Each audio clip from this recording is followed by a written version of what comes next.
Good afternoon student. तो हमारा next topic है condition for the validity of chi square test. Chi square test की validity की conditions क्या क्या हैं। तो देखिए, chi square test is an approximate test for large value of n। जब n की बहुत ज़्यादा लार्ज वैल्यूज़ हो जाती हैं तब हम क्या करते हैं, काई स्क्वायर टेस्ट यूज़ करते हैं। नॉर्मल डिस्ट्रीब्यूशन का क्या होता है, ये स्क्वायर होता है। तो जब n की वैल्यू हमारी क्या हो जाती है, लार्ज हो जाती है, तब हम chi square approximation test use करते हैं। For the validity of chi square test of goodness of fit between theory and experiment the following condition must be satisfied. तो जब हम क्या करते हैं कि एक तो हमारे पास जो थ्योरी गिवन होती है और एक एक्सपेरिमेंट गिवन होता है, तो वो एक दूसरे के साथ कितने गुड फिट हैं, ठीक है। तो उस सब को कंपेयर करने के लिए क्या चेक करते हैं हम, काई स्क्वायर की वैलिडिटी चेक करते हैं। तो वो क्या क्या है कि काई स्क्वायर टेस्ट हमारा कब कब वैलिड होगा। एक तो जब the sample observation should be independent. जो हम सैम्पल की ऑब्जर्वेशन लेके चल रहे हैं वो क्या होनी चाहिए, इंडिपेंडेंट होनी चाहिए, मतलब कि वो एक दूसरे पे डिपेंडेंट ना हो, ठीक है। सेकंड है constant on the cell frequency if any should be linear summation, जैसे कि summation N I equal to summation lambda I, summation O I equal to summation E I. इसने बोला कि जो हमारी सेल फ्रीक्वेंसीज होती हैं, हम ये सब ना सेल फ्रीक्वेंसी वगैरह ये हम एग्जांपल में करेंगे, ठीक है। वहाँ से आपको क्लियरली पता चलेगा कि ऑब्जेक्ट जो हमने एक्सपेक्टेड वैल्यू क्या थी हमारी, जो हमने फाइंड आउट की है वो क्या थी, ठीक है, ऑब्जर्व्ड क्या थी, एक्सपेक्टेड क्या थी, ये सब आपको वहाँ पता चलेंगी। तो इसने कहा कि जो हमारी सेल फ्रीक्वेंसी के ऊपर अगर कोई कॉन्स्टेंट है वो क्या होनी चाहिए, लीनियर होने चाहिए, ठीक है।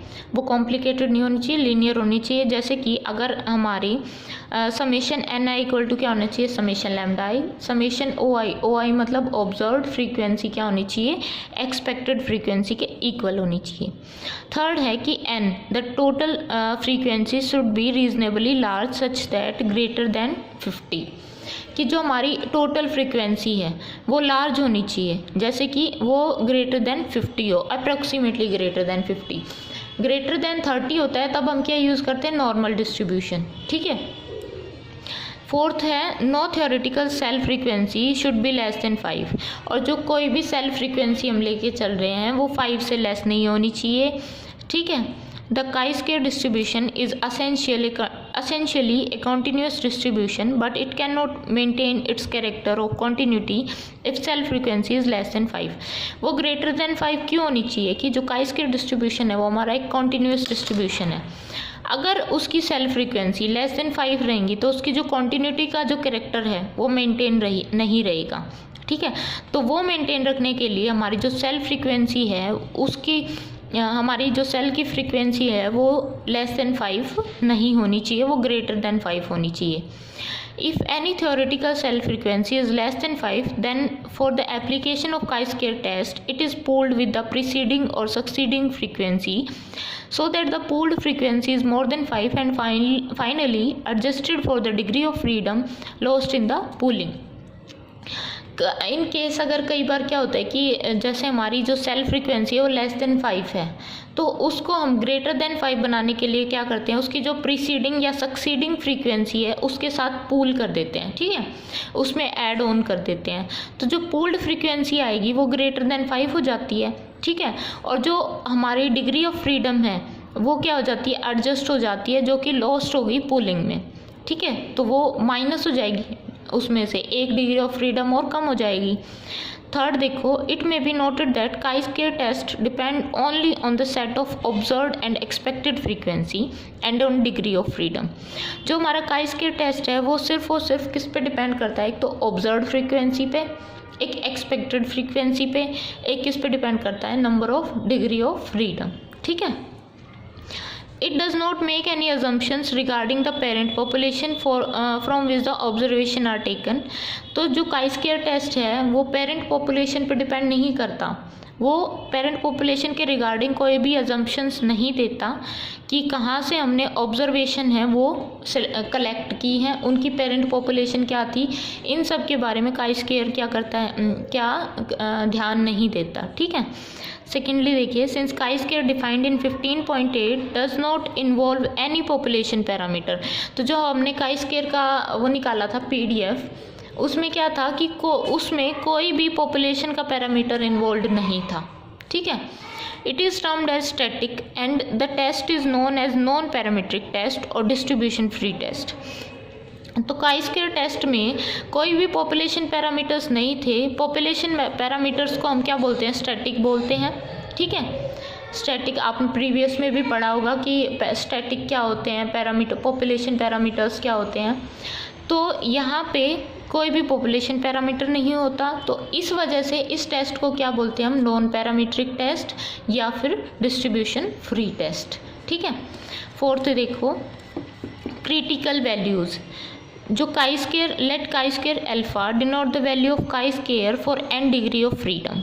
काई स्क्वायर अल्फा है, यहाँ पे n देखो n है ना, तो n डिग्री ऑफ फ्रीडम होगी। ठीक है। Such that the area to the right of this point is alpha. तो इसके जो राइट में जो वो होगा, एरिया होगा, वो क्या होता है, अल्फा, जिसको हम रिजेक्शन रीजन भी बोलते हैं। ठीक है।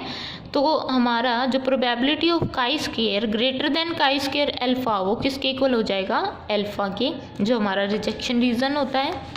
आगे देखो,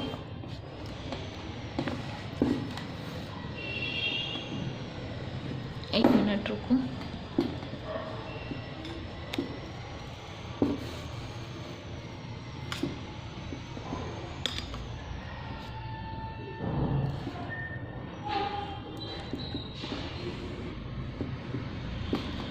अब देखिए, the value of chi square alpha defined in 15.8c। तो जो हमारा 15.8c हमने निकाला था, जैसे कि ये वाली जो टर्म आई थी हमारी, probability of chi square greater than chi square alpha equal to alpha, तो इसमें जो हमारे काई स्क्वायर की वैल्यू डिफाइन की गई है वो क्या होएगी, वो क्या है हमारा, is known as the upper या फिर राइट टेल्ड अल्फा पॉइंट और क्रिटिकल वैल्यू और significance value of chi square for n degree of freedom. तो उसको हम क्या बोलते हैं, या तो अपर वैल्यू या फिर राइट टेल्ड वैल्यू, ठीक है, अल्फा पॉइंट पे, या फिर क्रिटिकल वैल्यू या फिर significance value of chi square कितनी डिग्री ऑफ फ्रीडम के लिए, n डिग्री ऑफ फ्रीडम के लिए। ठीक है। तो अगर probability of chi square greater than chi square alpha equal to alpha है, वो क्या होता है, हमारा रिजेक्शन रीजन होता है, जिसको हम क्रिटिकल वैल्यू भी बोलते हैं, जो हमारी सिग्निफिकेंस वैल्यू भी है, और वो कितनी डिग्री ऑफ फ्रीडम के लिए है, n डिग्री ऑफ फ्रीडम के लिए है। And has been tabulated for different value of n and alpha in the table of. और ये जब हम इसकी वैल्यू कहाँ से फाइंड आउट करते हैं, टेबल से फाइंड आउट करते हैं, जहाँ पे n की डिफरेंट वैल्यू होती है, अल्फा की डिफरेंट वैल्यू होती है। और ये टेबल हमारे पास पीछे गिवन है, जहाँ से हम क्या करते हैं, हमारे जब न्यूमेरिकल करते हैं उसमें जब वैल्यूज़ यूज़ होती हैं वहाँ से फाइंड आउट करके यूज़ करते हैं। From these table we observe that the critical value of chi square increase as n degree of freedom increase। तो इन टेबल से हमें पता चलता है कि जब हम क्रिटिकल वैल्यू है काई स्क्वायर की, वो इंक्रीज़ होती है, कब कब इंक्रीज़ होती है, जब हमारी डिग्री ऑफ फ्रीडम इंक्रीज़ होती है, और जो लेवल ऑफ सिग्निफिकेंस अल्फा है वो डिक्रीज़ होता है। तो क्रिटिकल वैल्यू है वो कब कब इंक्रीज़ होगी, जब डिग्री ऑफ फ्रीडम इंक्रीज़ होगी, और जो लेवल ऑफ सिग्निफिकेंस है उस टाइम पे क्या हो जाएगा, डिक्रीज़ हो जाएगा। ठीक है। अब नेक्स्ट देखो, लीनियर ट्रांसफॉर्मेशन।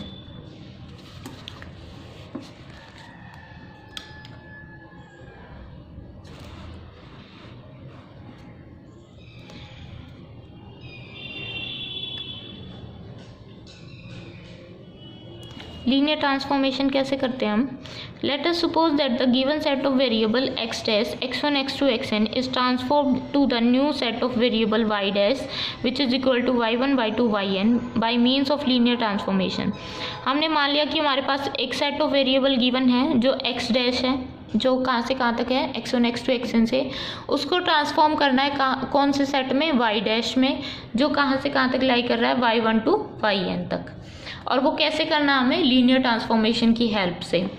तो ये कैसे करें हम, मान लो कि y1 इक्वल टू किसके है, a11 x1 a12 x2 up to a1n xn, y2 हो गया हमारा a21 x1 a22 x2 plus a2n xn, और yn किसके इक्वल हो जाएगा, an1 x1 plus an2 x2 plus ann xn। ठीक है, तो यहाँ से yi की वैल्यू क्या आ जाएगी, ai1 x1 ai2 x2 up to ain xn, i from 1 to n in matrix notation. अब इन इक्वेशंस को हम मैट्रिक्स की फॉर्म में कैसे लिख सकते हैं, इधर क्या है y, तो ये y हो गया, इसके साथ जो सब्सटीट्यूट है x1 x2 xn के साथ वो क्या है a11, तो वो क्या आ जाएगा a की फॉर्म में, और हमारे x जितने भी x वेरिएबल्स हैं वो किसकी फॉर्म में आ जाएंगे, x की फॉर्म में। तो मैट्रिक्स की फॉर्म में कैसे लिखेंगे, y is equal to ax, y किसके इक्वल है, y1 y2 yn के, x किसके इक्वल है, x1 x2 xn के, a किसके इक्वल है, a11 to up to a1n, और ये मैट्रिक्स फॉर्म में आएगा an1 अप टू ann। ठीक है, from matrix theory we know that the system 15.10, अब ये जो सिस्टम आया है हमारा y is equal to ax, उसका एक यूनिक सॉल्यूशन होगा मैट्रिक्स थ्योरी के अकॉर्डिंग। ठीक है, कब होगा, जब डिटर्मिनेंट होगा a का वो नॉट इक्वल टू 0 होगा, तभी उसका यूनिक सॉल्यूशन होगा। जब determinant of a not equal to 0 होगा तब हमारे पास इस जो ये जो सिस्टम आया मैट्रिक्स का, इसका क्या होगा, एक यूनिक सॉल्यूशन होगा। अब देखो, in other word we can express x uniquely in term of y if a is non singular, और in other word हम क्या कह सकते हैं कि x है वो y को यूनिकली हम x को यूनिकली एक्सप्रेस कर सकते हैं किसकी फॉर्म में, y की टर्म में, जब हमारा a क्या होगा, नॉन सिंगुलर। नॉन सिंगुलर तभी होता है जब डिटर्मिनेंट इक्वल टू क्या होता है, नॉट इक्वल टू क्या होता है, 0। तो यहाँ से ये x किसके इक्वल आ जाएगा, a inverse y, a inverse क्या हो गया, inverse of the square matrix a। ठीक है, तो लीनियर ट्रांसफॉर्मेशन कैसे होगी, डिफाइंड इन 15.9, ये जो दिया, ये जो लीनियर ट्रांसफॉर्मेशन थी, और 15.10 में वो क्या रहेगी, एक दूसरे के ऑर्थोगोनल रहेगी। कब रहेगी, अगर x transpose x equal to क्या हो, y ट्रांसपोज y के। ऑर्थोगोनलिटी की यही कंडीशन होती है ना कि अगर दोनों का x transpose x equal to क्या हो, y ट्रांसपोज y के।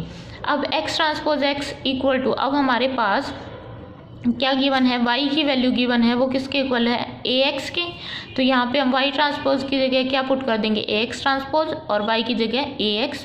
उसके बाद देखो ये क्या बन जाएगा, x transpose a transpose a x, और a ट्रांसपोज a क्या होती है, identity matrix.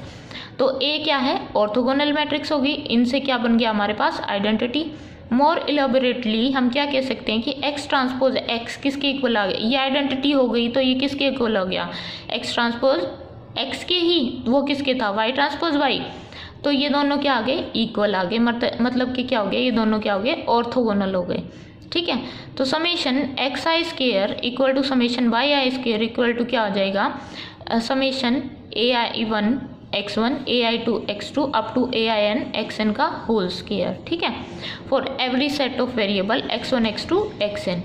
If we write, अगर हम लिखते हैं delta i j equal to summation k from 1 to n a i k a k j i from 1 to n, then जो ये वाली इक्वेशन थी स्टार वाली, implies that delta is Kronecker delta. तो क्रोनकर डेल्टा क्या होता है कि डेल्टा आई जे, अगर आई इक्वल टू जे है तो 1 के इक्वल आएगा, और आई नॉट इक्वल टू जे है तो 0 के इक्वल आएगा। विच वो उससे क्या प्रूव होता है कि ए है वो हमारी क्या है, ऑर्थोगोनल मैट्रिक्स है। तो लीनियर ऑर्थोगोनल ट्रांसफॉर्मेशन की डेफिनेशन क्या होती है, linear transformation y equal to a x is said to be orthogonal. इसको ऑर्थोगोनल कब कहेंगे, जब हमारी ये जो ए मैट्रिक्स है वो क्या हो जाएगी, ऑर्थोगोनल मैट्रिक्स हो जाएगी। तो वो हो जाती है हमारी लीनियर ऑर्थोगोनल ट्रांसफॉर्मेशन। ठीक है।